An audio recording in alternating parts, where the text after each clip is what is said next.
Good afternoon. Good afternoon, and welcome to this first session of the IEA seminars on reviewing the Constitution of Ghana. Good afternoon, honorable members of the High Table. I'm privileged to introduce our members of the High Table, Professor Vladimir Mfidansu, Dean, Ghana Armed Forces Command and Staff College. And then we have Her Ladyship, Justice Sophia Ekufu, on the High Table as well, former Chief Justice and Chairman of the University of Ghana Council. We have a member of the Council of State also here, Mr. Sam Okubeto, Right Honorable Professor OQUAYE, also on the High Table, immediate past Speaker of Parliament. Then honorable members of Parliament who are here, of the executive branch, of the judiciary, members of civil society and of academia, members of the political parties, even though they are part of civil society, our friends in the media, distinguished ladies and gentlemen. It is my singular pleasure this afternoon to welcome you to the very first of the IEA series of seminars on reviewing Ghana's 1992 Constitution for this year, 2023. Last year, we were privileged to have 8 seminars or sessions on reviewing the 1992 Constitution, led by distinguished sons and daughters of the nation.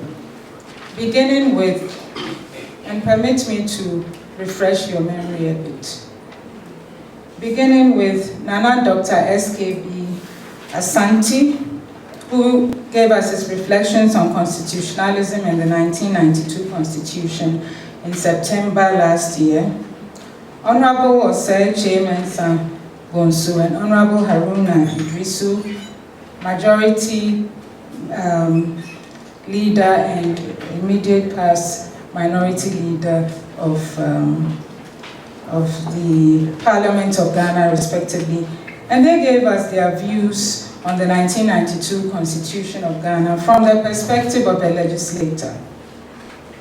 And then we have Justice Emil Short, former chairperson of the SHRAJ, who spoke and who is here today. We are privileged to have him right here with us. He spoke in the third of the series on the excessive powers of the president. And then in our fourth session, Professor Kofi Abochi, Dean of the UPSA Law School, spoke on development constitutionalism, building trusteeship that works and benefits citizens. And then we were also privileged to have Justice Stephen Alan Roby come to speak to us on local government, chieftaincy, and a second chamber.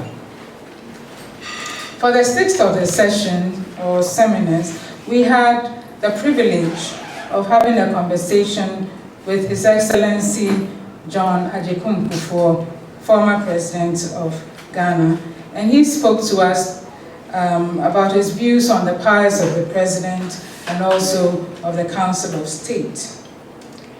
And then the last 2 seminars were by women.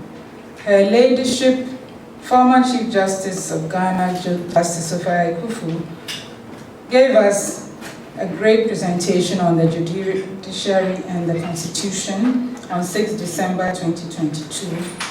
And finally, my good self, Dr.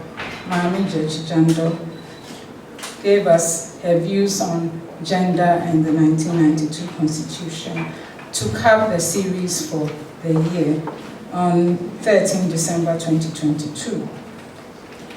Now, these presentations and discussions elicited great participation and great contributions from other illustrious sons and daughters of the land who are here today.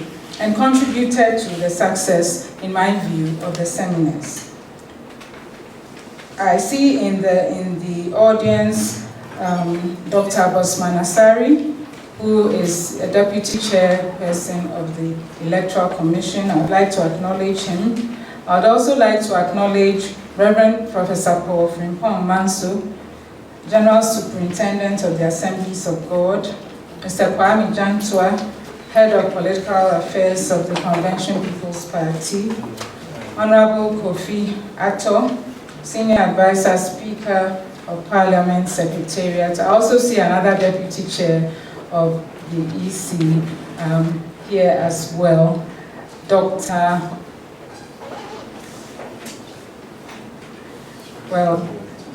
Bosman, help me out.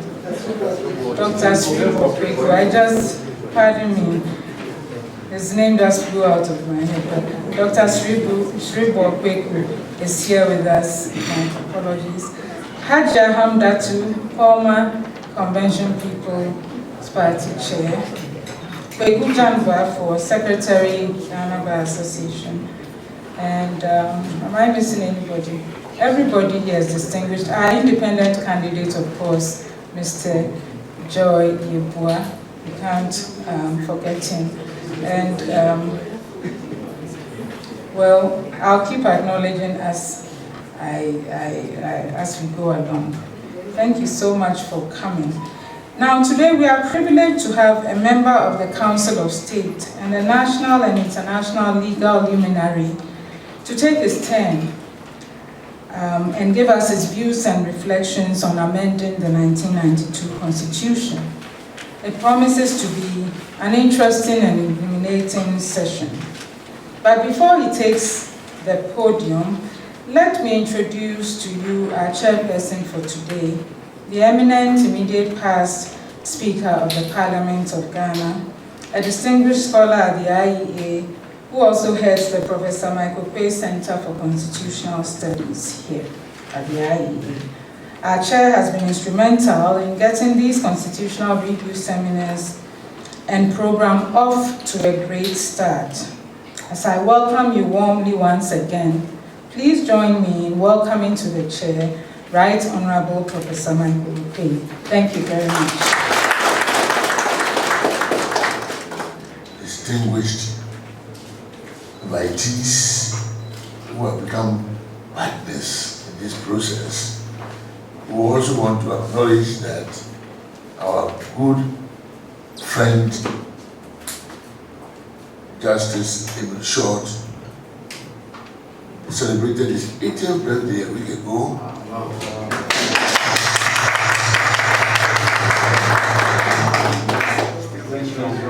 And then also launched a book after and put on record that we wish him very, very well. He's been a very public spirited person. The book is for sale outside. Who want to? Everybody should get a copy. Yeah, we would like to get here to it soon after. But I would not want to say much at this stage, save that you are most welcome. And since Nana Doctor is going to introduce the speaker for today, I will allow her to do that job. Save us to say that this man is one of the few lasting members of the parliament that assembled in 1969.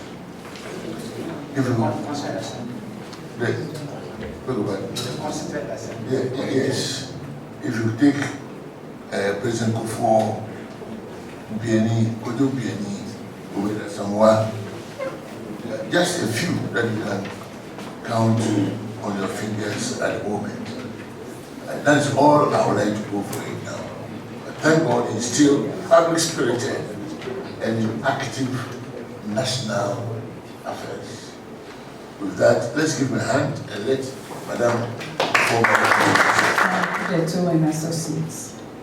He's a stalwart in the Ghanaian and international legal arena with over 50 years of experience in the legal field, beginning with a law degree from King's College, London University in 1961. Mr. Okudzeto was called to the English bar at Inner Temple in 1963, and in the same year, the Ghana bar. Throughout a long and illustrious career, he has picked up a few credentials for himself, some of which include Corporation of Secretaries, Final Certificate 1958, Licentiate Membership 1959, College of Europe, Diploma of Advanced European Studies 1963, Fellow Chartered Institute of Secretaries and Administrators 1972, Notary Public 1975, Senior Advocate of Ghana 1990, and Member Chartered Institute of Arbitration 1999. He is a member of the International Bar Association and the Commonwealth Lawyers Association. He is a past president of the Ghana Bar Association and the president of the Chartered Institute of Secretaries and Administrators and the Association of Recognized Professional Bodies, Ghana. He has served on the board of International Bar Association and was the chairman of the Credentials Committee. In 2005, our speaker was honored by the American Bar Association when he was elected as an international fellow of the American Bar Foundation, in many capacities, including his membership of the Constituent Assembly that drafted the 1969 Constitution. Wow. He was also a member of Parliament from 1969 to 1972. He served as chairman of the Ghana-Togo Border Demarcation Commission, and he was the chairman of the Accra Sports Stadium Disaster Commission. He has also served as chair of the Public Accounts Committee and as member of the Legal Aid Committee, Prison Service Council, General Legal Council, and the Judicial Council.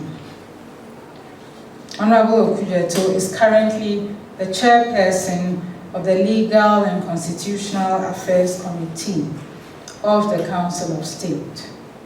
I'm sure you will agree with me that we have no better person, no better prepared person with so much experience to give us his views and reflections on amending the 1992 Constitution of Ghana today.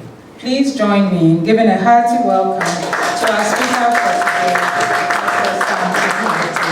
Thank you very much. I have not been able to participate in all the proceedings on this constitutional review. So you pardon me if I repeat things which have already been said.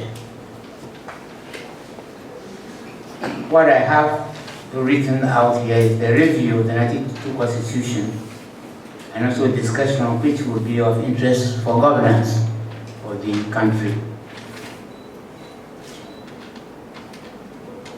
The 1968 Akufo-Addo Commission was set up to give a draft constitution for Ghana. It is hard to wrestle with the concept that the first constitution of Ghana was so bastardized that it was desirable to ensure that no dictatorship or concentration of power in any individual should be permitted. I think this was the premise in which the Akufo-Addo Commission started its work. Therefore, in paragraph 66 of that review, it stated as follows, quote, "The other significant feature of a comprehensive document was a minute ordering of the institutions of state with the intention of making them operate along lines that are regarded as socially and politically desirable. This attempt is based upon two assumptions. First, is to assume that an adequate institutional provision can be made to cover all the abuses that may arise in the government of a country. That, in other words, the Constitution by itself can ensure good government. It will probably be agreed that this assumption is not only wrong, but also dangerous. This is, I'm quoting, a constitution, so to speak, can never close all the loopholes. Human ingenuity is complex and unlimited. We can only hope to do no more than arm ourselves with legal tools to fight the designs of evil rulers, provided we have all the will to fight. Now, the question of course is that do we have the will?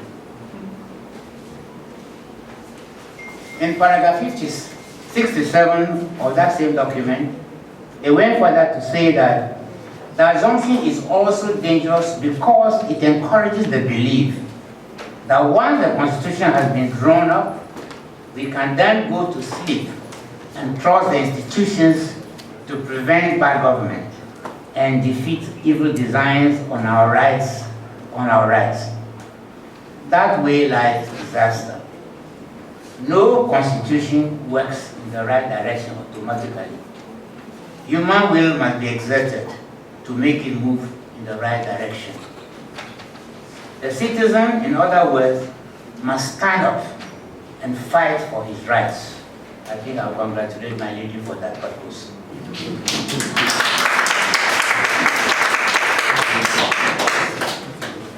The price of liberty is eternal vigilance. They went further to say that the second assumption underlying the minute ordering of the institutions is that the constitution makers can foresee all future possibilities.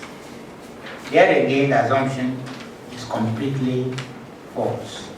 The history of political institutions is an unending catalog of unintended developments, so much so that it is true to say that one can hardly foretell how any given constitution may turn out to be in practice. And so we ask ourselves, what is a written constitution? So a written constitution is never pure law. It's always a blend of laws, conventions, precepts, customs, and practices, which develop independently of the law, and sometimes in spite of it. The American, the Canadian, the Australian, the USSR constitutions all bear testimony to this. Then in paragraph 69 they said again, quote, the constitution of the French Republic, the Third French Republic, bears even more telling testimony to this. And then they conclude by saying that as for the British constitution, it is common knowledge that the only attempt to drive it into a predetermined mode in the 17th century failed miserably. And that one of the secrets is infinite flexibility. And so they said the Constitution should also have the advantage of being what? Flexible, whilst maintaining its defined limits. It should develop a capacity for coping with new and unexpected problems without forcing its operators to resort to what? Formal amendment or to invite its violent overthrow. Besides, it should have more than a fair choice of attracting that respect, loyalty, and aura of sanctity, which is born of old age and success, and of which mention has already been made. Above all, a legal document focuses attention on the central point of a written constitution. It is preeminently an attempt to limit the powers of government through the instrumentality of law, and as such, it operates more by a series of negative prohibitions than by positive obligation. That is the point we have always borne in mind. And so, here we are. When we now come to our 1992 Constitution, we do not have the benefit of the history which guided the OQUAYE Commission in making the proposal it has made to the Constitutional Assembly. I, in my historical search, at least, should I even say historical search, in my own observation since I was here, and followed it from the beginning. We had a military dictator guided by a group called the PNDC. And I know that this will offend some people, but let's be realistic and honest with ourselves. History is history. We can't change it, no matter the way we feel. So the Constitutional Assembly that was set up was to promulgate a constitution, but this body was highly influenced by the PNDC members, who foresaw that their leader should be elected as the president, and therefore they themselves must enjoy all the legacies that the Constitution should bring. My view was this was the influence that affected the Constitution. So this may be the reason why there is a lot of power that is given to the president, who will be the leader of the country. Indeed, some of those who participated in the Constitutional Assembly confessed to some of us that they were influenced by the PNDC members in the Assembly.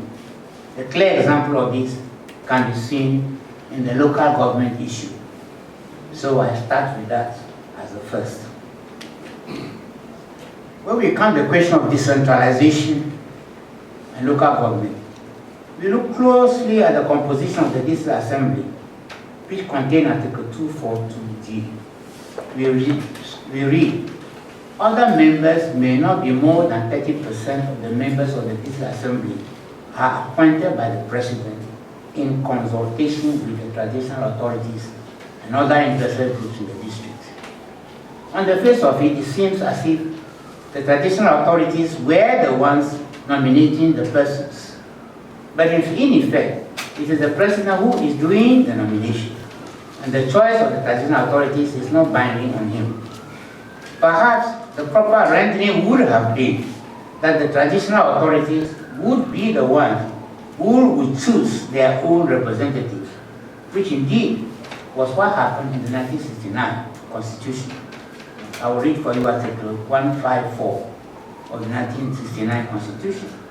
It was a member of the District Assembly, among other indigents, who are acknowledged and resourceful to help in the development of their districts. And those should be the ones that should be chosen. Also, that those they choose need not be traditional rulers, but they are their nominee. So the persons that the traditional authority themselves feel are capable of helping in the development of the area, in which case they could or should look around, find people of integrity, people of professional competence or competitiveness, who they should nominate to represent them in the assembly. Thereby, the cumulative talent of these people can actually help in the development of the district. I was in the Constitutional Assembly, and I remember at that time the chiefs were lobbying us to give them their own powers that they had during the colonial administration. And one of my questions to them was simple.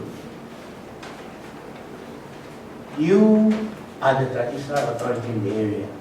You know the people who hail from your area. The many of them are not living in the area, but they have talents, they have expertise. You should be able to do what? Nominate them to the assembly. They will use their cumulative knowledge and expertise to help to build the district, and the district will be the best for it. And so this is one of the reasons why we insisted that the traditional authority should be the one who should nominate the persons to rule. But when you have a constitution whereby you say the president in consultation, which means that it is not binding on the president. He can profess to, but indeed he will nominate those he chooses. And when you see the weakness of the local government system at the moment, you would then begin to appreciate the point that I'm putting across. So, then you also see that in Article 248 of our Constitution, it states a quote, a candidate seeking election for the District Assembly or any local government unit shall present himself to the electorate as an individual and shall not use any symbol associated with any political party. The political party shall not endorse, sponsor, or offer a platform to or in any way campaign for or against a candidate seeking election in this assembly or to any local government unit. We will see then that the 1969 Constitution was not restriction given in relation to political affiliation, since I believe that it is hypocritical to exclude politics in the governance process. I believe sincerely that society is always organized in groups, and groups influence the important issues because it acts as a check, or even the idiosyncrasies of individuals. In most developed countries where democracy flourishes, political parties are directly involved in putting forth candidates to stand for election in the local government system. This enables this to function effectively. As a party itself, the party will influence the direction into which its majority in the district should conduct or behave in the administration of the district or locality. We have created in the local government system, fortunately, a dependency. That means the people that assembly look forward to the central government. It is the common fund that they look forward to for their funding. They do not raise funds. Now you will go to the assemblies, there are big businesses flourishing in the districts. There are mansions built in the districts. Now, what tax do they pay to the district? None. Sometimes none. Or if it is peanuts, you may call it. It's not worth it. And so, when we see ourselves now, I think the World Bank or the IMF is giving us a language. It's telling us that there is enough wealth in the country. We don't need to go begging and borrowing. If only we will organize ourselves properly. And when I suggest that all these 12-story, 20-story, high-rise flats, apartments, and offices which are being built, what tax are they paying? Either to the local government or even to the central government. Sometimes they classify me as being a madman. Of course, I don't deny the fact that I am mad.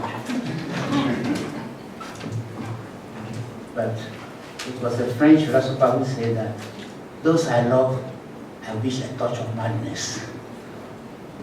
So, in my madness, I'm trying to make a suggestion to say that we need to relook at our local government process altogether. And when we are looking at the amendment to our constitution, that to me should be one of the first points of call.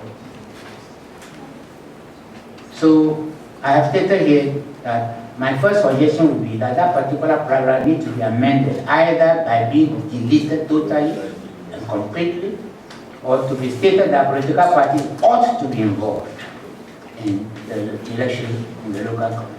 Or indeed, I'm sure that they must be involved in the selection and election of members of the district assembly. Connected to that is also the question about the chief executive or the district chief executive as they are being called. In Article 243, we see that he shall be a chief executive of every district who shall be appointed by the president with the prior approval of no less than 2/3 majority of members that shall be present and voting at the meeting. The district chief executive are described in the cities, they are described in cities as mayors also. In all democracies that I have studied, mayors are elected officers. People should be able to stand on their political platform and seek election because the party then has an influence over their conduct and behavior while they are in office. More so, because they are elected, they know that they are answerable to the people, those who elected them, and not as is happening now when the chief executive and his team believe that they owe allegiance to only the president, and therefore they ignore totally and completely the interests of their constituents. If needs of the constituencies are not met, the constituents cannot remove them from office. And so this becomes a danger for us. And this is the reason why I think that article actually should be amended. The district chief executive or the mayors should be elected to their office. People should be elected. That way, they will be answerable to the electorate. Another important issue that I want to address is the question about the judiciary. I know that my lady and the others have already spoken about it. But the provision in the Constitution that addresses the independence of the judiciary is Article 127. And this provision states categorically that the judicial power of Ghana in both its judicial and administrative functions, including financial administration, is subject only to this Constitution and shall not be subject to the control or direction of any other person or authority. I think Mr. Speaker, when he was Speaker, our chair, when he was Speaker, had a problem about the young ones who stood up and said that we are sovereign. And I think you said you shut them down. So there is no sovereignty. The sovereignty in Ghana, you know who it is. The Constitution itself is clear on it. I'll read it to you.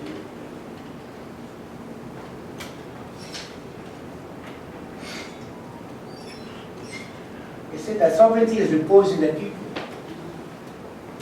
It is the people who is what? Sovereign. Because we decide who becomes president.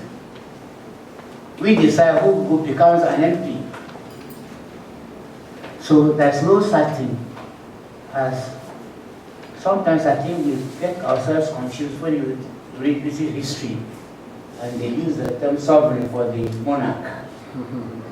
But that was the origin for all that, was that people at that time used to believe that the king is a representative of God. That was the whole basis for it. And you find out that Caesar was being worshipped. You find in Babylon that he erected a gold statue and everybody should bow down to it. It is that misconception which unfortunately is still in the minds of people when they use the word sovereign. Only God is what? Sovereign. Nobody else is sovereign. The totality of us, they say, vox populi, vox Dei. The voice of the people, what? Is the voice of God. We all represent God. Together, not individually. So, I think we need carefully to look at this. Now, I think an issue arose why I brought the Supreme Court in here, because the Supreme Court of Ghana was an issue arose about the appointment of a judge or judges, which necessitated the Ghana Bar Association to bring an action before the courts for determination on this issue.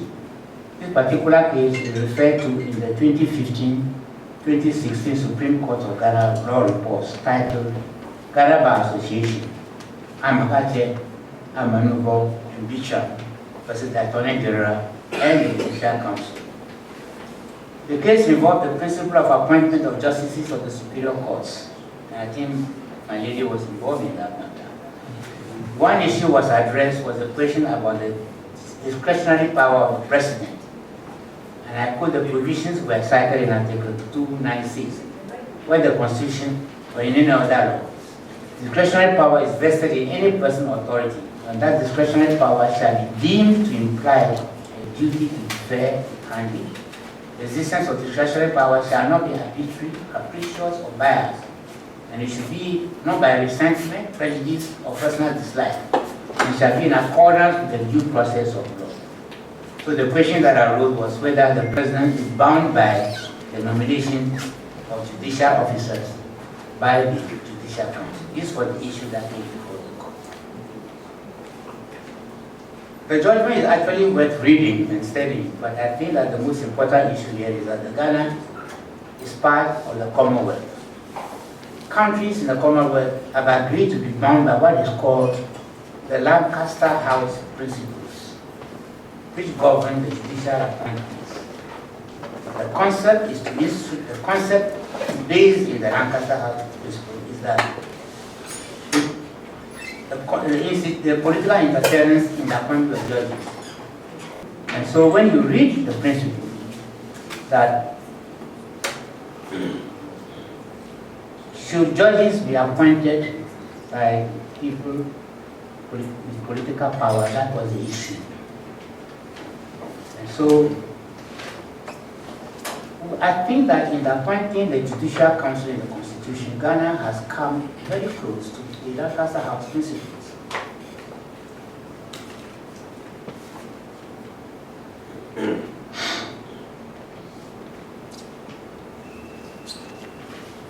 So, the discretionary power is vested in any personal authority. That's what I've read the provisions already of the Council. Now, the judgment is actually worth, as I said, worth reading. Those of you who are interested in constitutional law, or I think just for the education, I guess. Sometimes not only lawyers do that. We all need the literature. He can be a good guide for us.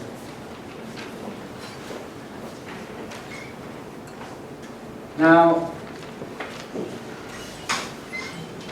as I said,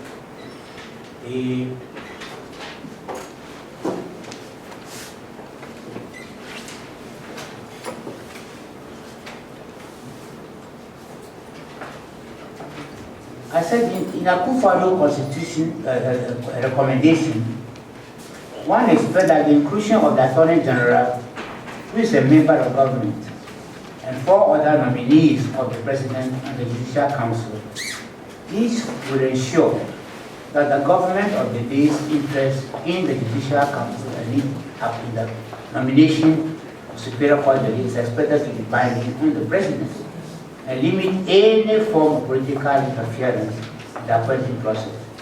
So the use of the phrase acting on the advice of, I think this was the problem that arose for this decision. Further gave evidence to the hope.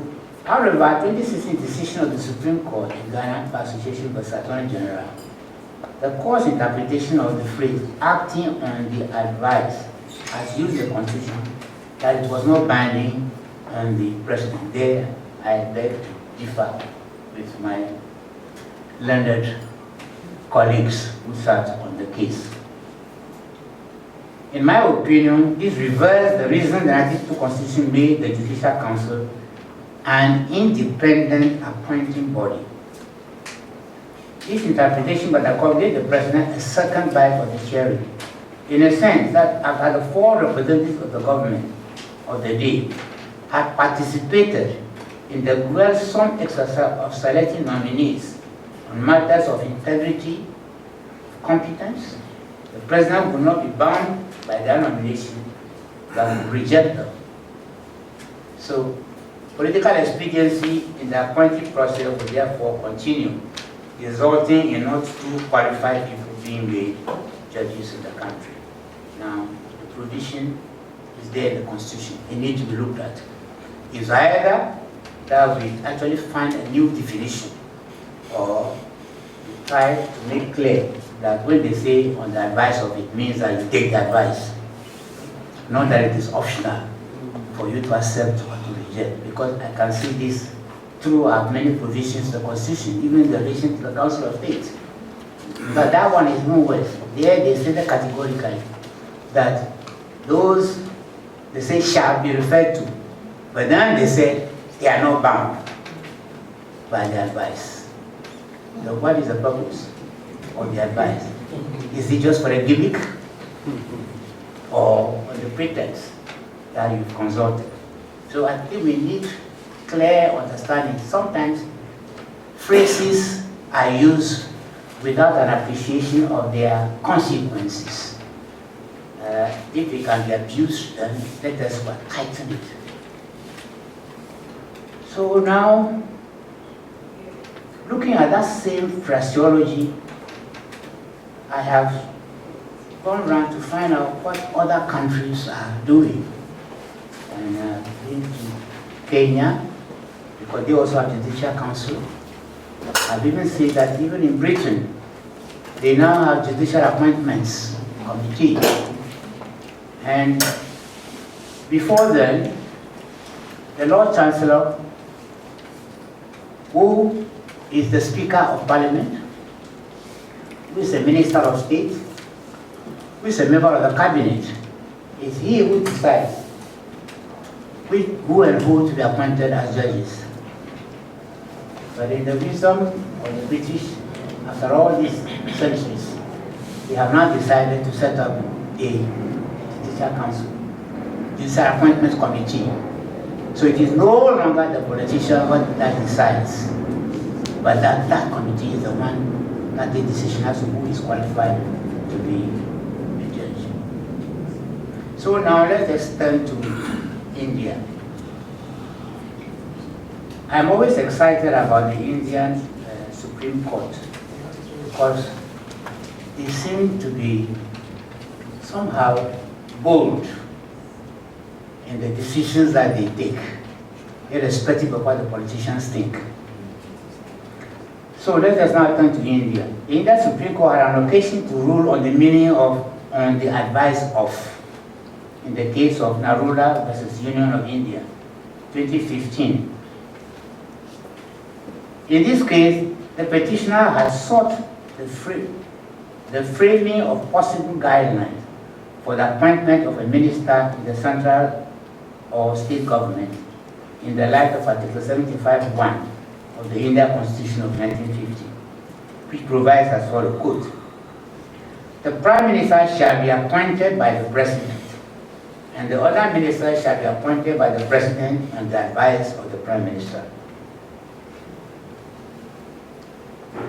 In a good paragraph, the court held as follows, that the concept of constitutional morality, governance, good governance, condition, trust, the special status enjoyed by the Prime Minister under the scheme, the Constitution are required to appreciate and interpret the word on the advice of the Prime Minister in the backdrop of the aforesaid concept.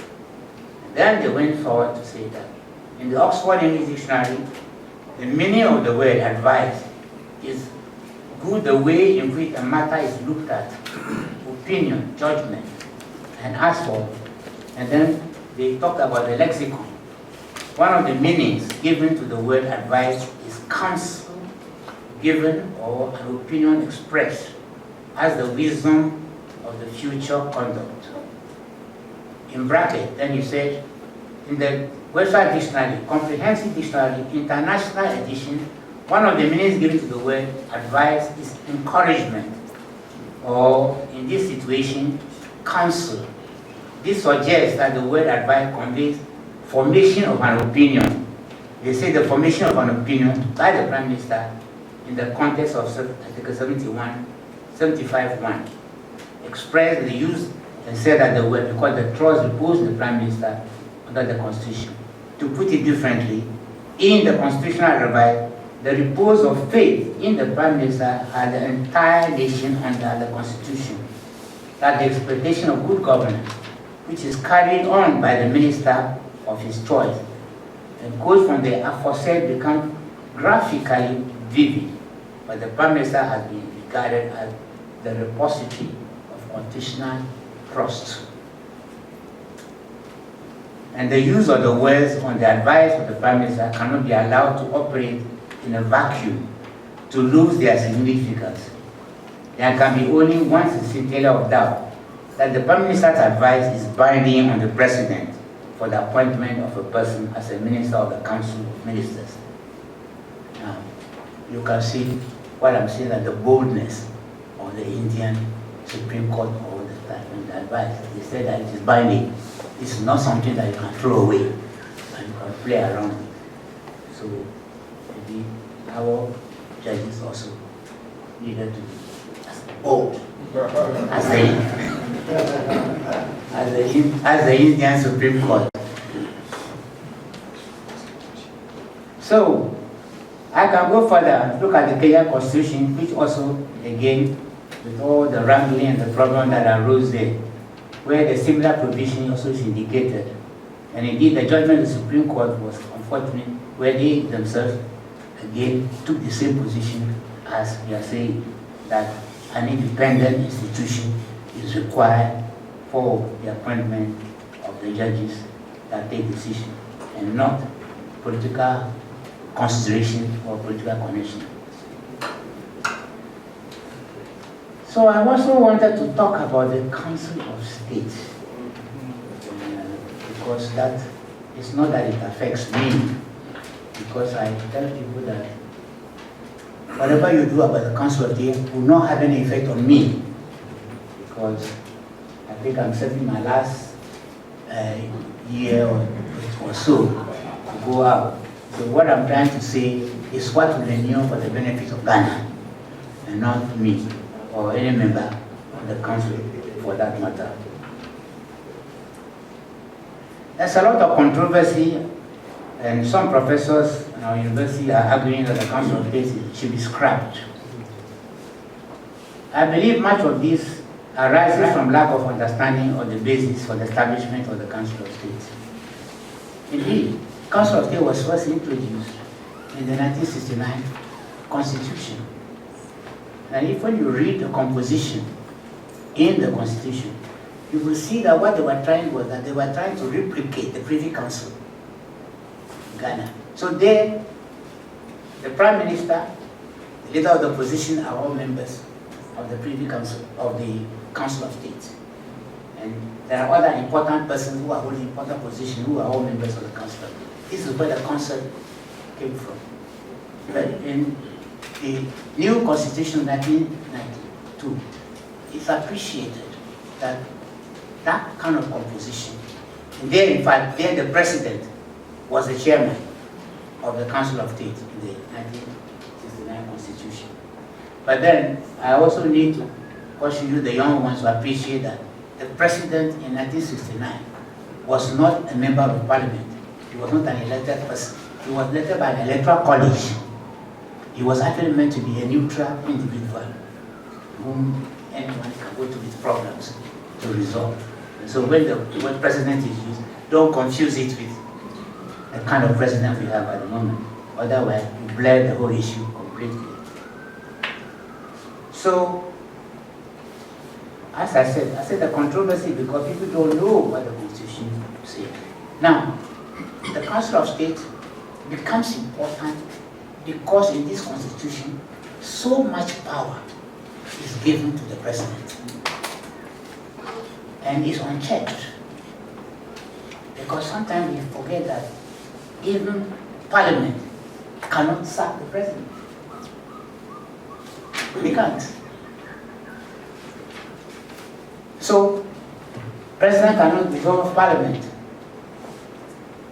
no matter what he thinks, or the controversy may be among them. So, the issue is based on the very important democratic principle called checks and balances.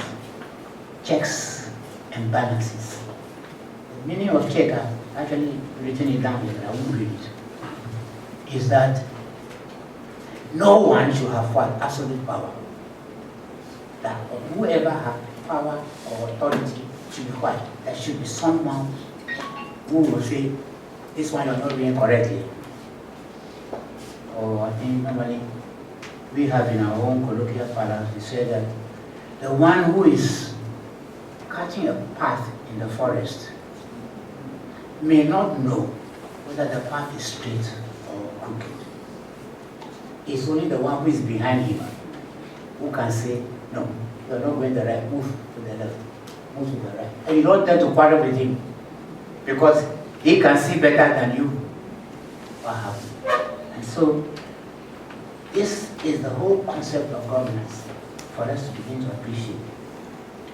That the reason why the Council of State then becomes important is because the Council is an integral institution meant to be there so that it can counsel and advise not only the President, but also Parliament, and also Ministers of State, and also other individuals. All these are spelled out in the Constitution. And in fact, the council's work has been that it meets with the president. It calls in ministers of state when issues are arising, which perhaps we've received complaints from others. Sometimes on our own accord, when we think things are not going well. I mean, recently you see the rampos that have been going on about the debt exchange. The TUC will not talk to the minister. They were angry. But the council was able to call the TUC and counsel with them and made them meet with the minister to talk and to discuss. Because they were going to go on a national strike, which will have crippled the economy of the country and affect each one of us. But we don't go pontificating this in public eye, because for one reason or the other, we think that for the unity of the country, for the safety of the country, many of our deliberations are done in camera. And if we decide to issue a statement, we can issue it. But there are issues that are in public, like let's say Galamsey issue. There we actually summoned the paramount chiefs of all the areas where the Galamsey was taking place. And we showed them films to show the dangers involved in the pollution of the water bodies, the mercury and the other chemicals that goes into the soil, their effect upon children, even the grown-ups.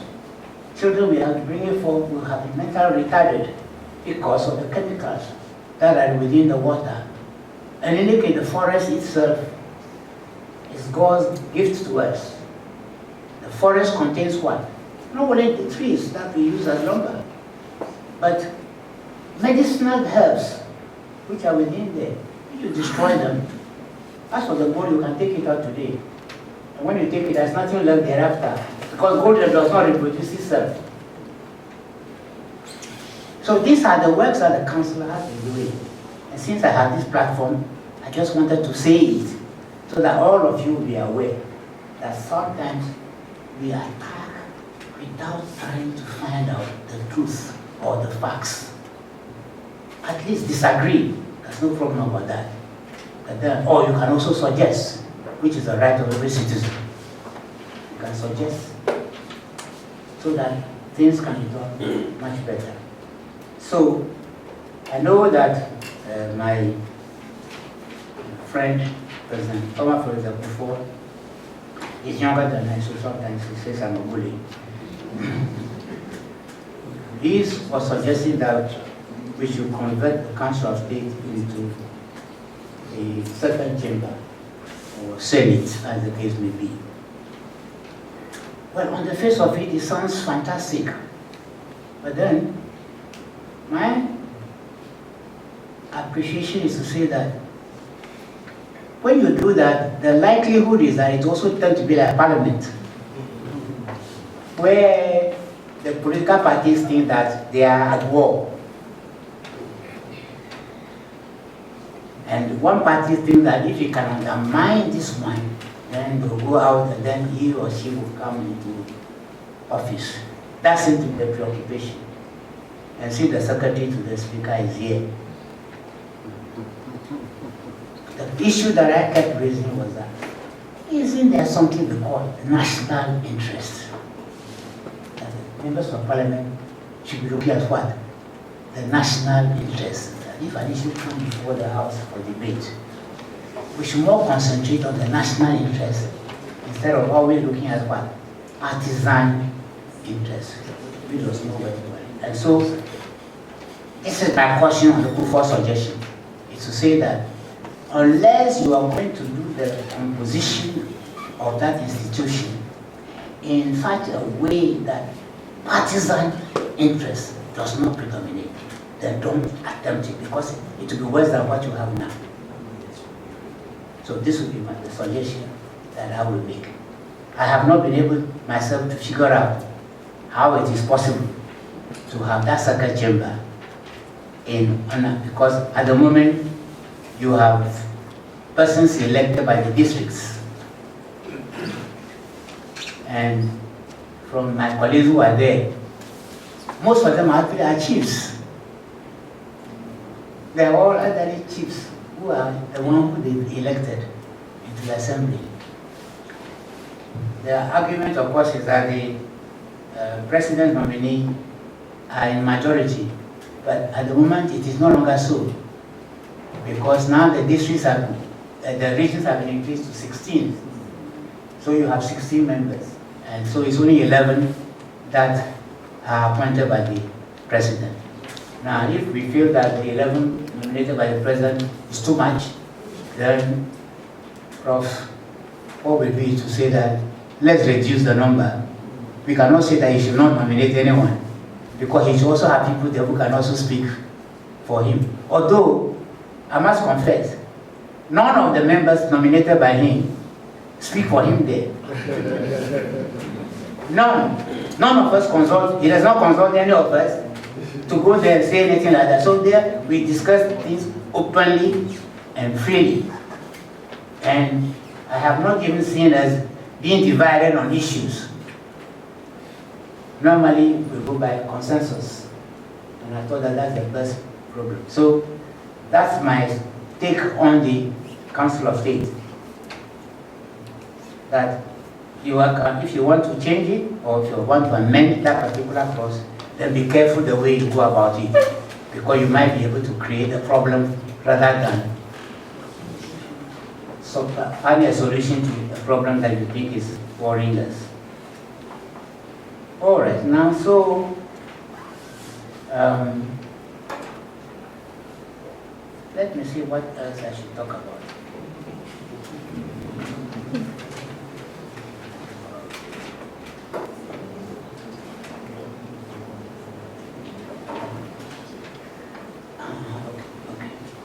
Exactly. Yeah. Now, we have all the land in Ghana either vested in chiefs or in families. There has been a confusion because I think the new Lands Act has been made, where I noticed that they were trying to confuse chiefs ownership and family ownership, trying to say that nobody in Ghana can be able to have a freehold interest in land. And I thought that that was actually contrary to the Constitution, because the Constitution was quite clear that it is only the chief's land, where the chief holds the land in trust for its citizens.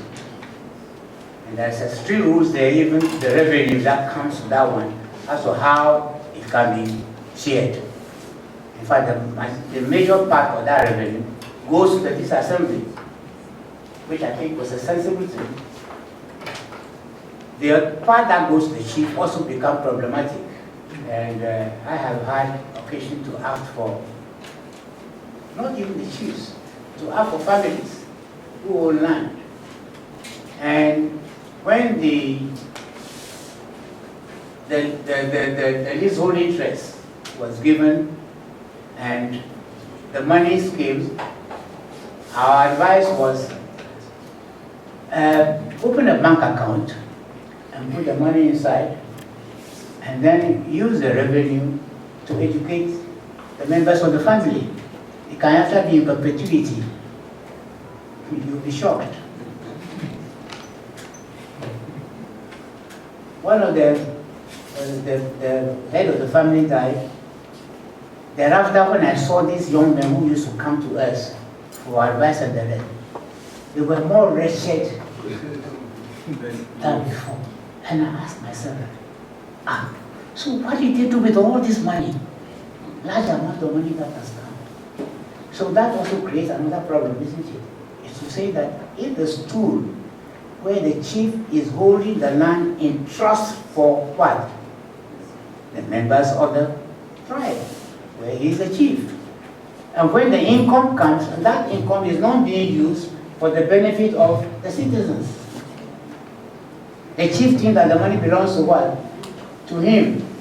He buys a big car, he builds a big palace,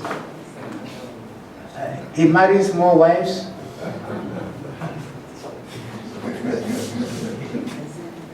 And unfortunately, not all the wives come from the tribe.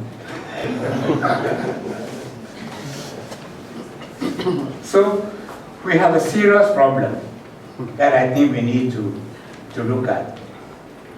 Then, of course, the other problem that arises in the question of land is the question of the minerals. The Constitution is very clear that all minerals in their raw state belong to the state, and the president holds it in trust for the people. Now, we have found oil, right? We've been digging for gold for a long time, and our ministers are going abroad to go and invite more people to come and do what? To come and invest in the gold, to mine the gold. Now, and then they pay something they call royalty. So the question I asked was, I said, this is the height of stupidity. I'm sorry for the word, so please forgive me. I said, if the minerals belong to the state, which means that the president is holding in trust for us all, why do you allow a foreigner to come and take the gold, take the oil, and then he pays you peanuts to call it royalty? Should it not be that whatever expenditure the person has made in exploring or exploiting, that should be put as debit, right? Yes. When the mineral is dug out, be it gold, be it bauxite, be it manganese, the oil, that then becomes what? Whose property? It should be the property of the state. The person who had worked, of course, needed to be compensated. Then why don't we come to some share system whereby a small percentage will go to that person also as dividend for the work he has done, and the rest of the money belongs to us. You see that if we are doing that, we will not need to go out and borrow money. Why is Saudi Arabia, Qatar, and all these countries now who have oil are the richest? If they had allowed the foreigners, because I remember very well when Aramco was American company, and the Saudis took it back from them. They said the oil is ours. Now Saudi Arabia is one of the richest countries in the world. It's a desert. Nothing else is there except the sand and the oil underneath. And we are not begging them. So this is my view. I may be wrong, but it's a suggestion I'm making to say that we will need to look at that provision in the Constitution and maybe tighten it in such a way that we do not, because what happens in Ghana is the fact that people are in government, people come from outside, they put something under the table, or they open bank account in Switzerland and put some money inside there, and then they sign out what is our birthright. I've not named anybody, so please don't say I have accused anyone of stealing. I'm just saying, I'm talking a question of principle. No, I'm very good. No, if you know me, you know even use the word go to me. If you know who I am and what I've gone through. Have you ever been to prison? I have been many times. Yeah, you know, now you know. Okay, I thought you were not born, that's why. I've learned a lot about you. Yeah, so I think to me, now this is actually my view on the matter. And so the question about checks and balances is what I have put here, that it's a principle of government that which separate branches are empowered to prevent actions by other branches and are induced to share power. checks and balances are applied primarily in constitutional governments. They are of fundamental importance in tripartite government, such as the United States, which separate powers among the legislative, executive, and the judiciary. The Greek historian, Polymus, that's a little history for you.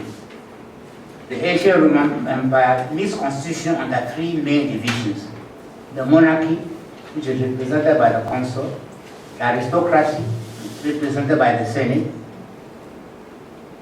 and then the democracy, which is the people. That's the meaning of the word democracy. That's where it came from, is the people. He greatly influenced later ideas about the separation of powers. Checks and balances which modify the separation of powers may operate under the parliamentary system through the exercise of Parliament's prerogative to adopt a non-confidence vote in government. Unfortunately, here you don't have it anymore. The government or the cabinet in turn ordinarily may dissolve Parliament. We no longer under that parliamentary system. We have now put in place a more robust system. So the British Parliament is supposed to be supreme, and laws passed by it are not subject to the review by the courts for constitutionality. Now, you will see why the British decided not to be part of the European Union. Part of the reason was that the European Court of Human Rights has power to override what the House of Lords says. This was one of the reasons why they did for getting themselves out of the European Parliament. But I can tell you now that many of them are regretting. They are regretting it because all of us require someone to tell us we are wrong. All of us require somebody to tell us that you're not doing the right thing, or take a second look at what you do. And so these are the checks and the balances that is important. So in France, under the Fifth Republic, 1958, the Constitutional Council of 9 members, appointed for 9 years by the President, the Senate, and the National Assembly, they reviewed the constitutionality of legislations. In Germany, the Federal Republic of Germany, this combined both the parliamentary system and the federal system. And all of them are practicing these checks and balances as I have stated above. And so, in the US Congress, you will see the dichotomy, the Senate and the House. Who has more power than the other one? Depends. So now you see everybody wants to have either, at least the Senate control the Senate, because there is the power base it is. So what we do in our case, we also have to ensure that the courts can even say, Parliament, the law you have made is unconstitutional. And it has to be accepted. You can't go and argue with them. They can say, the President, you have exceeded the powers that are given to you in this particular instance. And therefore you cannot do it. That's what the citizen is allowed at any time to challenge. Unfortunately, of course, we have also overburdened our Supreme Court. So it's another issue that we need to look at. Should all appeals, all cases go to the Supreme Court? I would say no. Then we should also be here at the US Supreme Court, who are selective on the issues that they decide upon. You can make your appeal, your application there, and you just put it down. You will not look at it, because it's not so important. But they can also be proactive, whereby if they see that there's something which is wrong in this particular, even though it is not a right of appeal, they can still look at it and take a decision upon it. So that would be another suggestion that I would like to make. Perhaps I should try and come to an end,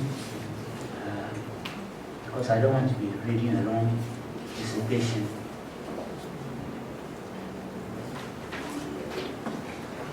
So we have tried to marry the two systems of government. We tried the parliamentary And then in 79, we tried to marry the two together. It didn't work. And it was not because he didn't know whether it was overthrown. I think we need to make that quite clear. But right now, we have ministers who are members of parliament.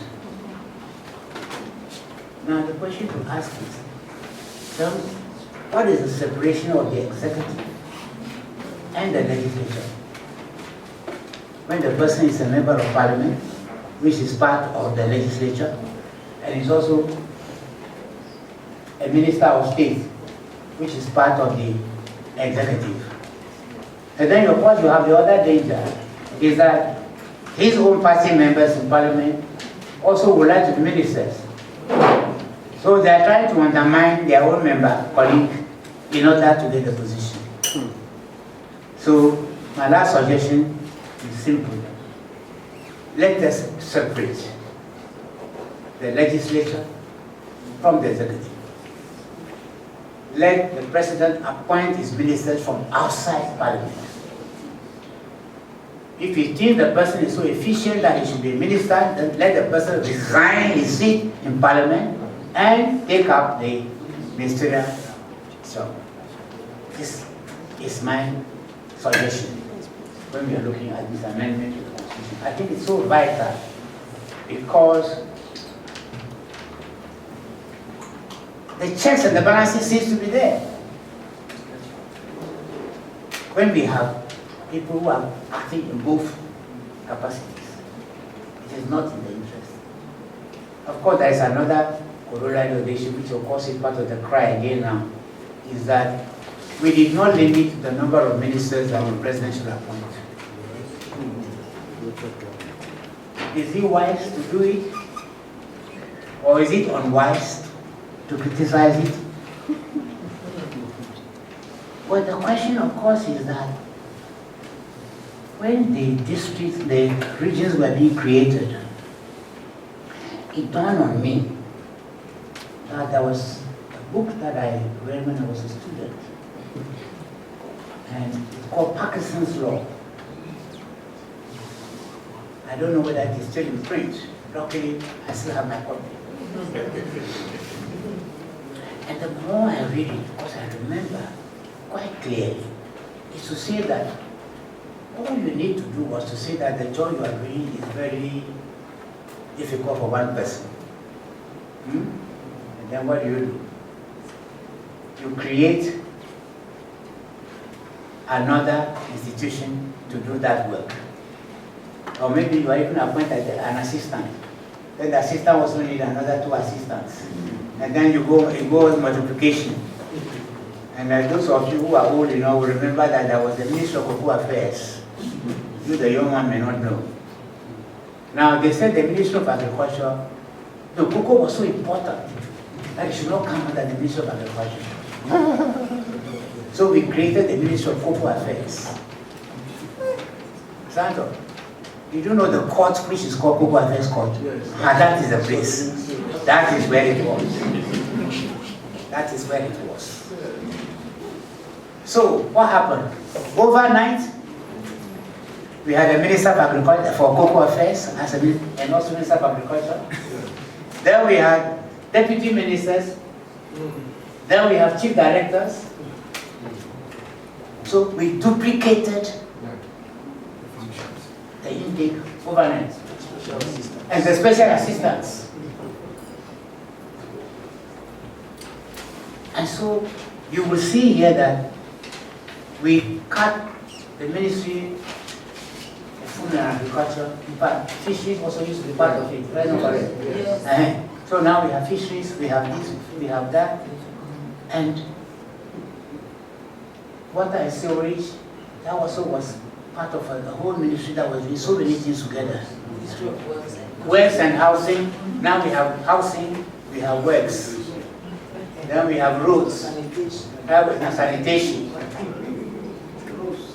Roads and highways. And then something else I noticed. Aviation. Aviation, that's right. Railway, there you go now. So we go on. So all we do, we are creating more and more. Now, the last time we confronted the Minister for Labour was what I put to him and said, 70% of GDP, you know what happens to it? That's where I say monuments. So how much money is left to build your roads, to build the hospitals, to build your schools? Now you know why your children are studying on that trees, trees, Yeah, even not on their knee, on their knee, oh, on their belly, yes, I think I saw the film. On their belly, they are lying down like this and learning to ride. in the dust. In the dust. So now you know why it is so. So I have no suggestion, but I'm bringing it out for us to look at it and say that if we are looking at the Constitution and the constitutional governance as a whole, these are factors we should be thinking about and see what method we can take to curtail this kind of thing. Because the majority of people now look to government for employment. So creativity is no longer there. And many of them are brilliant. They are brilliant. They could go on their own and set up a business, employ other people. But it is not happening because we have put ourselves this kind of straitjacket we put ourselves in. So that would be my conclusion, just to say that we need to what? Look at the matter clearly from that angle and ask ourselves, can we not try and limit our expenditure as a nation and live within our means? Can we not generate more revenue through what? Not excessive taxation, because that also creates what? A disincentive. If I'm supposed to work and be paying so much tax, then I might as well do what? Less work. And what can look after me and my family, that should be enough. The corruption sets in. And we have not even been able to set up even machineries, because we know that Shrag boss is here. Our former Shrag boss is here. Even he couldn't curtail the corruption that we are talking about. And so we have built corruption into the whole system. And so again, we need to look at that clearly again in the constitutional process to see what way can we be able to do the checks and balances we are talking about to prevent this excessive corruption. Whenever the policeman stops you on the road, and what does he do? He looks at you and yeah. So let's do something about it. So thank you. Mr. Chairman. And thank you very much, Honorable Okudzeto, for exposition, and of course the IEA for hosting these series of lectures. So I've got a couple of questions and a brief thought. The first one, Mr. Okudzeto, is with regard to separation of powers. Are you saying by your comments, implying that the parliamentary system where ministers must be MPs is by definition flawed? Because we've got a parliamentary system in the UK. I would like your thoughts, your comments with regard to what that means for separation of powers. I mean, does that mean that there's, what is the place of checks and balances in a parliamentary system? One of the observations that I see with the parliamentary system, if you take the case of the UK, is at least the Prime Minister weekly must show up in Parliament and answer Prime Minister's questions directly across the aisle, answering questions from the dispatch box from the opposition. In the presidential system, the president shows up once a year to give a State of the Nation address and disappears until the anniversary of that State of the Nation. So I just wanted your comments with regard to the pros and cons, because surely the parliamentary system in some jurisdictions, at the very least, the one we know the most is the UK, where they don't even have a written constitution. The other one is, yes, your remarks with regard to investment in natural resources. The problem that I see from my humble view is that as an investment destination, we are in competition with other destinations where the same or similar resources are found. If our regime is unattractive, then investors will not come here. And so I cite the example of the 80s and 90s, where the PNDC government and NDC government chose the policy option of the state investing in exploration and not finding anything, and cost the state millions of dollars, leading to a conflict between the then chief executive of GNPC, Mr. Chachi Chikata, and the finance minister who passed recently, Dr. Kwesi Otwe. That was a policy choice they made because they wanted us, the state, to own everything if or when we found the resources. Then comes President Kufuor, who changes the policy, opens up to international investors who came in, explored.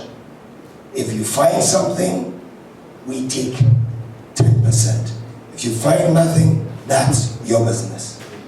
But we've seen the outcome of the second auction. So in conclusion, I'm concluding with a question, is should this not be left as a policy choice for governments to make, rather than write it into the Constitution? Thank you. Emmanuel Felix Party, the Communications Director for the Progressive People's Party. Yeah. Honorable Sam Okujato, your submission, especially at the local government level, where you indicated that your suggestion there should be partisan participation in the local elections.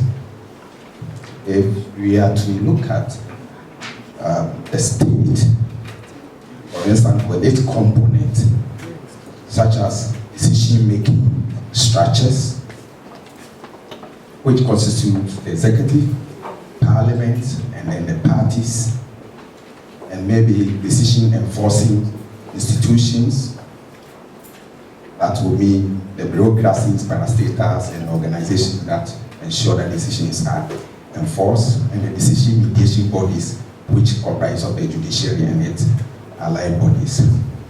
Let's look at the decision-making structures, which, for instance, the local government level is one of them.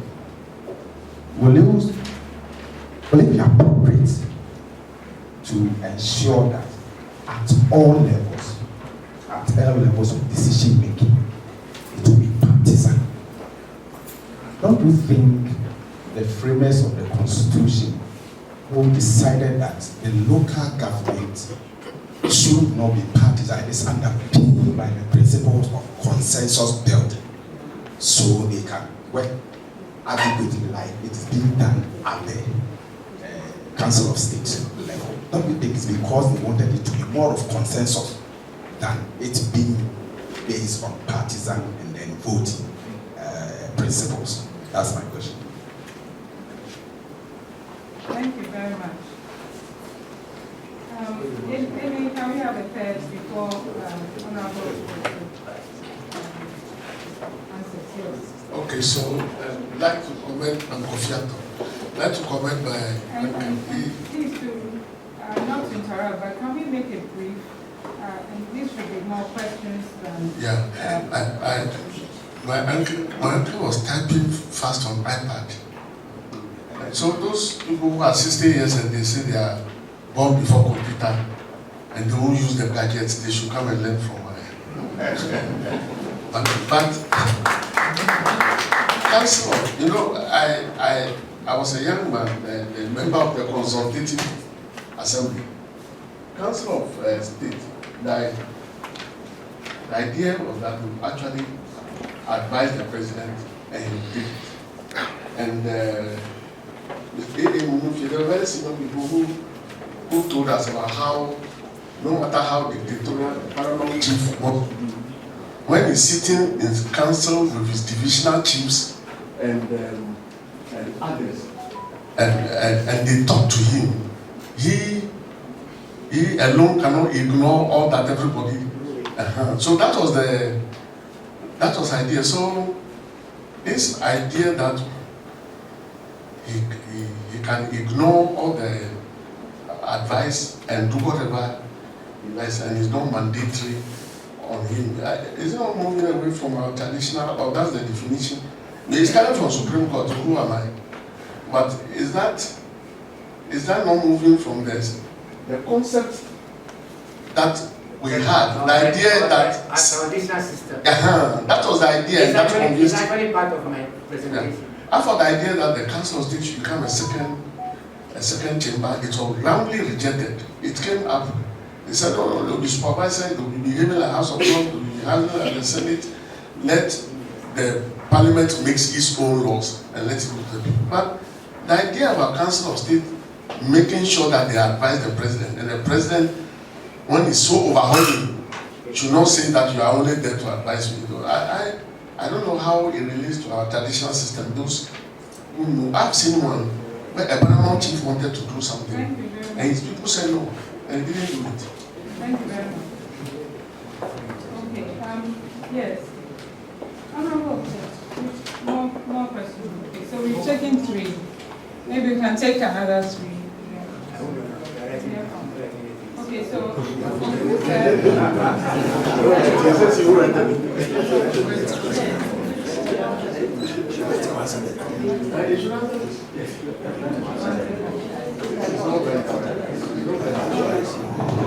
all right, so sir, please, if you can speak to those first 3 questions and then we continue.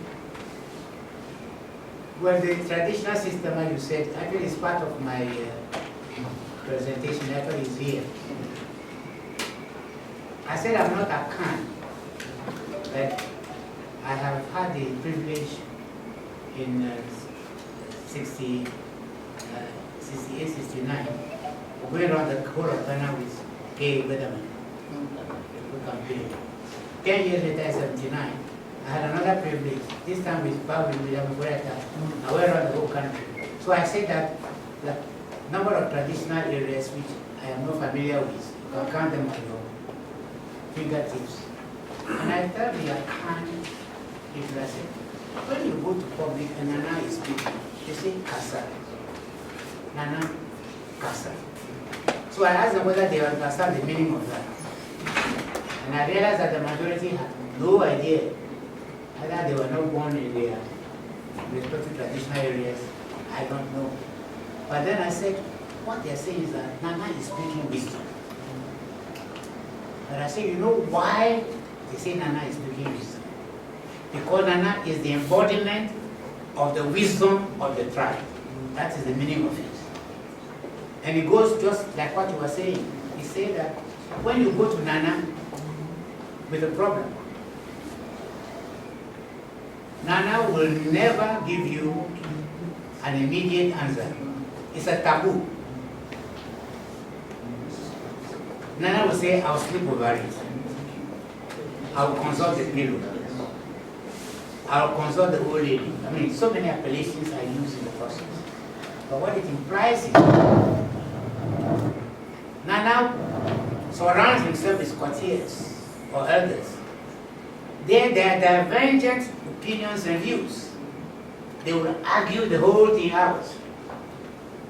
And then in the end, there is a summing up. That summing up represents the wisdom of the tribe. That's why Nana is supposed to be the embodiment. Not because he's the most brilliant person. That's not the issue at all. So, this is what I said was the basis for the Council of State. That's why it is set up there for that purpose. It's to say that when the president is confronted with issues and problems, he should have what? A group of elders whom he can go to and seek advice and guidance. Unfortunately, in our political parties, there are so many hangers on. I think those of you who are older again will remember there was what we used to call sycophancy. You heard that before, didn't you? Sycophancy. And somebody had written a history on the 1966 coup about Nkrumah, and it shows how people have been able to call Nkrumah on with appellations. His messianic Nkrumah does no wrong. Nkrumah didn't invent those words.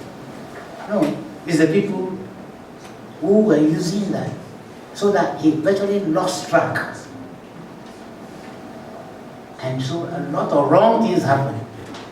In fact, I knew as a fact that district commissioners were putting people in jail. Yes, they were sending people to detention. Sometimes they want your wife. So they send you in and say they so they have access to women. I know it as a fact. This is not history for anybody is telling me. I myself have researched that and I knew it was happening. When you see the coup happened, the number of people that were brought from Zawam prisons, I can tell it was not a joke. And Nkrumah had no idea that those people were there because of sycophancy. That unfortunately it is still going on. Whereby our leaders, the day MPs, the day president, whoever they are, the accolades go on. And not because they want. Exactly. Honorable, do something. I just came from the village. I want to go back. Am I lying? So, this is the problem we have. And the question then is, how do we insulate ourselves against that? To me, that's the issue that I'm trying to raise. How do we insulate ourselves against that and find this dependency so that our rulers can be able to work and take decisions that are in the interest of the majority of the people? Or, but I will not even say majority. Everybody has a right to it. This is my view. And so, now, you asked me 2 questions, right? Or 3. All right. If I can even remember what they are. I take refuge in old age. But the question about what other countries, example. Now, Go to the Congo. You will understand what I'm driving at. That's one of the richest countries in the world. There's no mineral that you can think of. It is not the oil. It is not the Congo. It's one of the poorest countries in the world. Because others are allowed to exploit it. You know the cost of the galamsey in Ghana? We were allowing China to send prisoners to come to Ghana. They go there and they collect the gold. Now, if you go to the Mineral Commission, they'll tell you, oh, no, it's not true. I say, you can't fool a person like me. The truth is that gold, they take it to Togo and they fly it. And one time I was telling people that China is deliberately trying to exploit our country and leave us so that we can be dependent on them totally. Now I think they want to control all the minerals in the world. So everybody will be dependent on them. When they come, they want your bauxite. They give you so much money, they will take your bauxite. Well, I have no power or authority to stop them. But together, we can. And so that is the issue that I'm talking about. It's not a question of, okay, if you try one policy, it did not work, that does not mean you cannot change it. But what I'm trying to tell you is that I have studied the oil market and I know that Qatar, Saudi Arabia, and all the countries in the Middle East, who are all oil exporting countries, they control the oil. It is not the investor.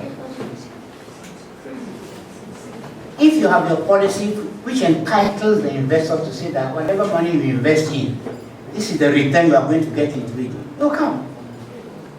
They will come. Which country are they going to go to? Your gold. How much money are they investing in it?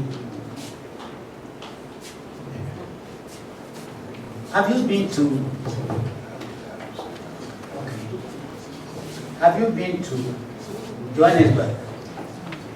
It is called the City of Gold. Eh? How were all those agricultures and the rest that you saw there, where did they come from? Because we forget, in South Africa, the mining is done by South Africans, even if they are white. The money remains in the country. The money does not go out. Here you allow somebody to take your money, sell the thing in dollar, he takes the money out, then you are going out to go and borrow dollar. This is my view. You can disagree with me to that, but tell you the truth. This is the way I look at it. I was on the Bank of Ghana board, and I remember raising this matter with the bank about this gold issue, to say that why should we allow the foreigners to come and be taking our gold? And we should be able to keep it. So that's my view. What was the other question? Parliamentary system. Pardon? The parliament? Oh yeah. Well, I am both a student of history and political science as well. So I understand the parliament system. And don't forget, in '69, I was a member of parliament. And then the Prime Minister was on the floor. Daily, we fix him. That was our job. Our job was to fix the Prime Minister. This is the one we target. You understand? We had a president who was not elected. It was elected by an electoral college. So he had nothing to do with our parliament. Now, the modern system of government all over the world has changed. So, in most countries around the globe now, we elect the president. We are both the leader of government, but also the head of state. You ask, how does the British system work? The problem is that, you see, when you have history behind you, how the issues evolve. They had a monarchy. That monarchy was a safety valve. What the Queen, or now the King, counsels the Prime Minister and the other people They won't tell you. That's why they have the Privy Council as a legal body, where they can actually deliberate on issues. You find out there that when they're talking about honors, it is not that somebody sit down and go write some name and give honor to this person and that person. No. There's a system regulated where you will see that this is an antenna who has brought so much wealth to the country. He is nominated and is given an idea. Or this person is elevated and go to the House of Lords. Do we have that here? No. So the truth is that the whole shift now is to have a presidential system. But when you have the presidential elected, the question of checks and balances becomes a must. It becomes a must. Because Parliament has to be checking the president all the time. It means that Parliament does not have absolute power. The courts are also there. Any citizen can go and say, this particular bill the Parliament wants to pass is unconstitutional. And the courts will rule on it. So, the principle of checks and balances, as I said, from the history that I have studied, goes all the way to the Roman times and has been in existence. And interestingly, the civil law system rather has adopted that matter long before. And indeed, Montesquieu and the rest were what the American Constitution is based upon. This question about checks and balances is just to say that human nature as we are, when you have power, there is the likelihood of what? Abuse. Do we know how the phrase which says that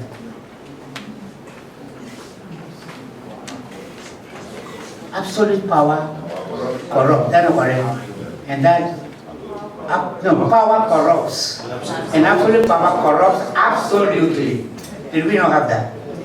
It's not just a phrase, it's a fact. It's a fact of life. Sometimes I tell people, I say, if I should invent a boss to be over me, I would do that. Because it's for my own protection. So you'll be surprised when you come to my office, I am not the boss. I have managing partner, a deputy managing partner. It's not me.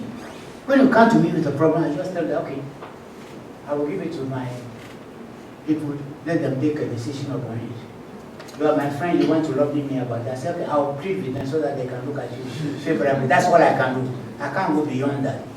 So, I have over my short span of life learned the concept to say that even my friends should be my critics. That my best friends should be my critics.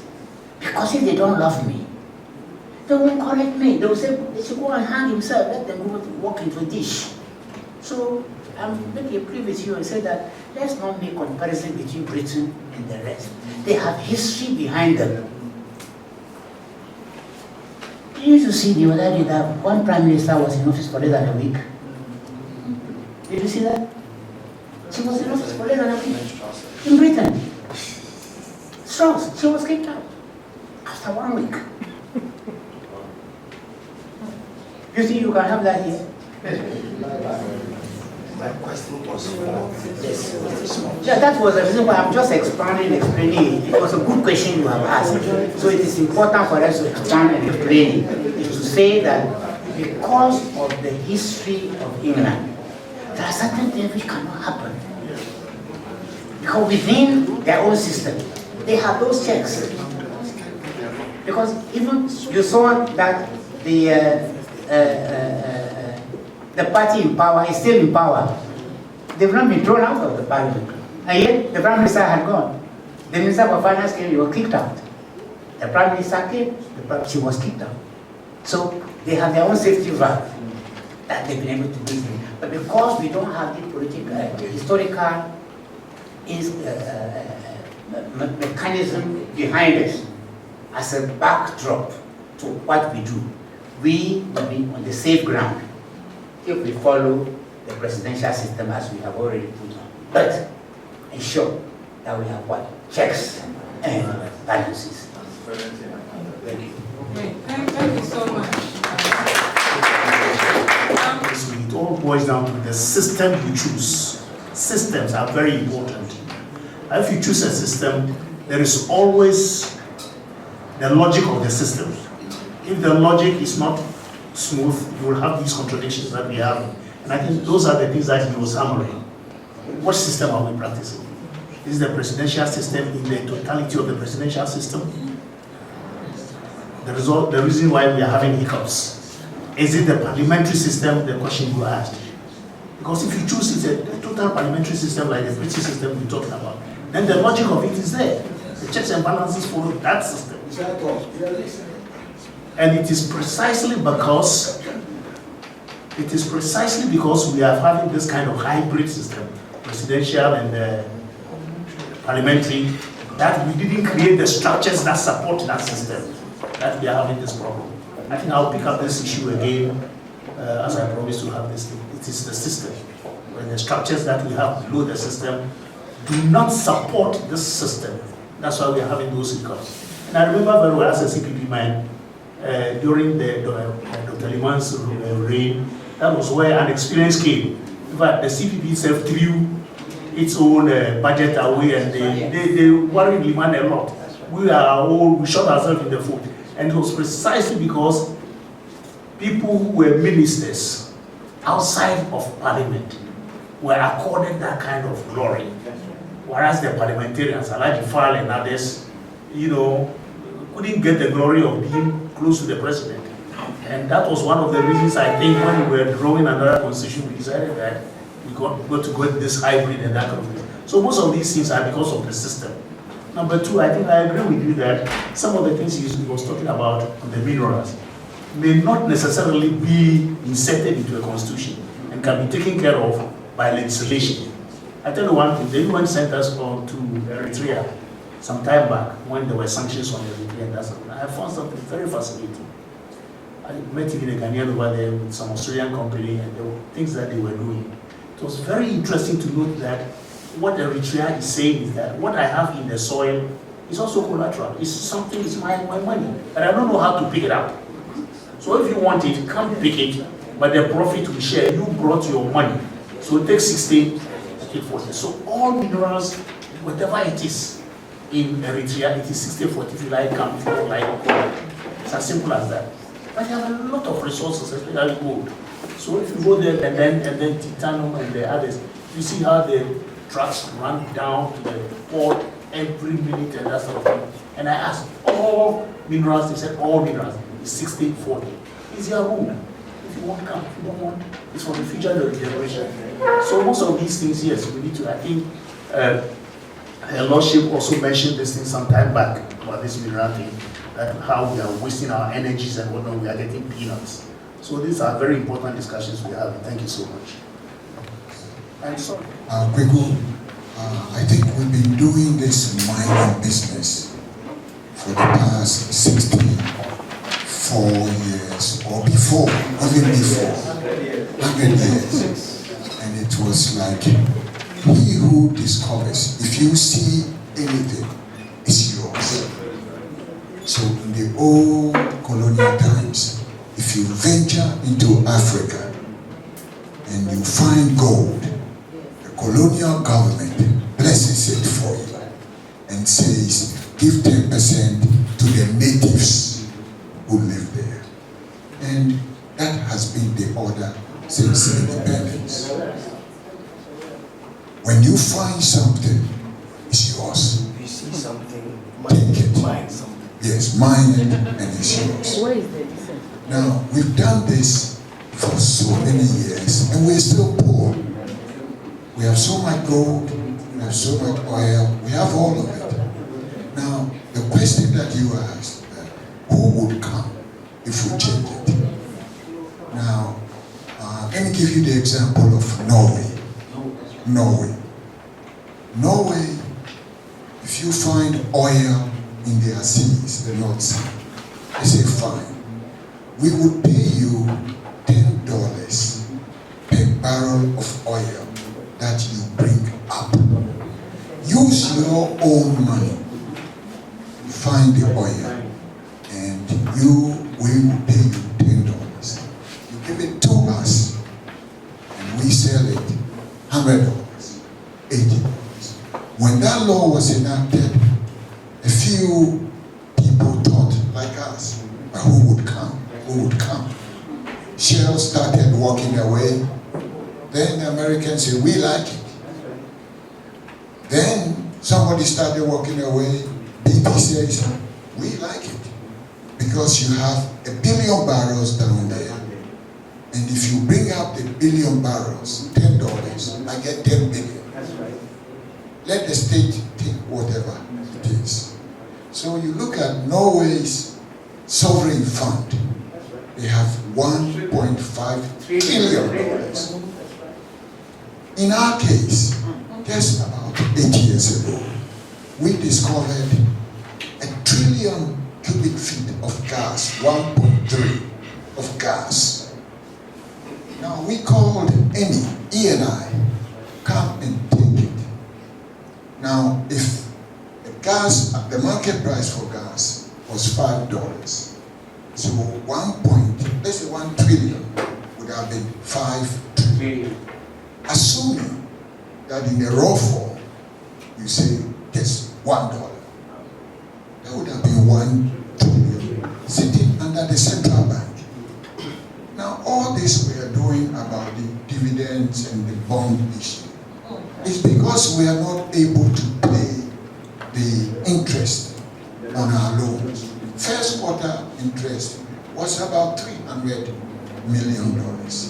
Now, if you have $1.1 trillion under your central bank, 300 million is not even $1 billion.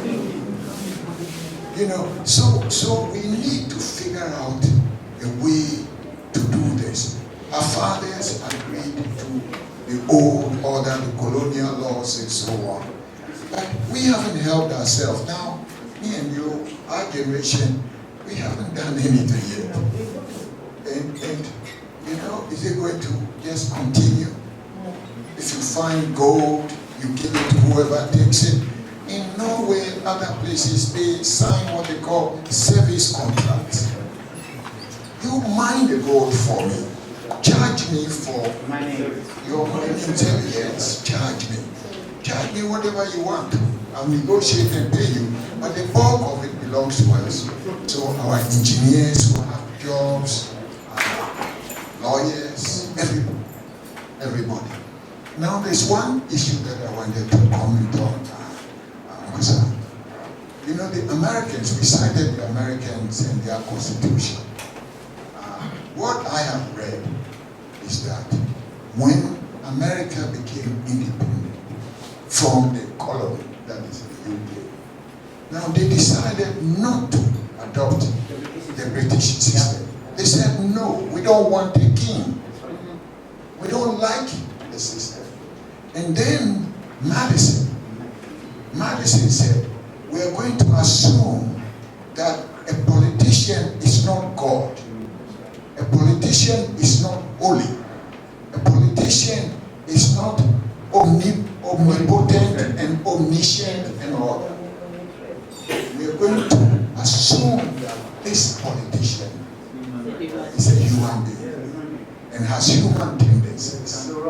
So we are going to create a system that will watch him, check him, control him, countervailing his behavior and so on. That's what they have done. And it's happened to be the best system ever created by man. Now, it's a question of you. What do you want? Do you want to keep eating what you are eating? That's the question. Where there is a will, there is a will.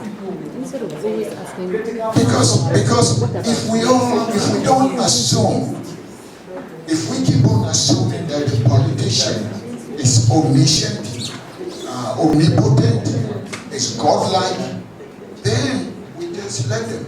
But if we assume, like the Americans, that they are what they call knaves, and that we have to find ways to tie them to make sure they deliver for us, I think to work. That's what we have to do. And this is what I think this review, this constitutional review, allows us an opportunity to change the underlying assumptions, all the assumptions that the president is holy, the politicians are God-fearing, good people. Yes. This, I think, will allow us to change the assumptions, the fundamental assumptions, and see what Madison saw 300 years ago. See it in our politicians. Thank you. Honorable Obijato, I really admire you at your age, and you are still persistent. And I know that you were Bedemas born as at that time. You together with Obeda Samoa, Honorable Obeda Samoa, and our president, the current president, father, was someone who was going behind the scenes, organizing for the National Alliance Liberal. It's something that I'm covering. I'm stating all of these because you've seen it all. Our constitution, just as you said, is not perfect. What do you think with all these transitions? What has not worked for us as a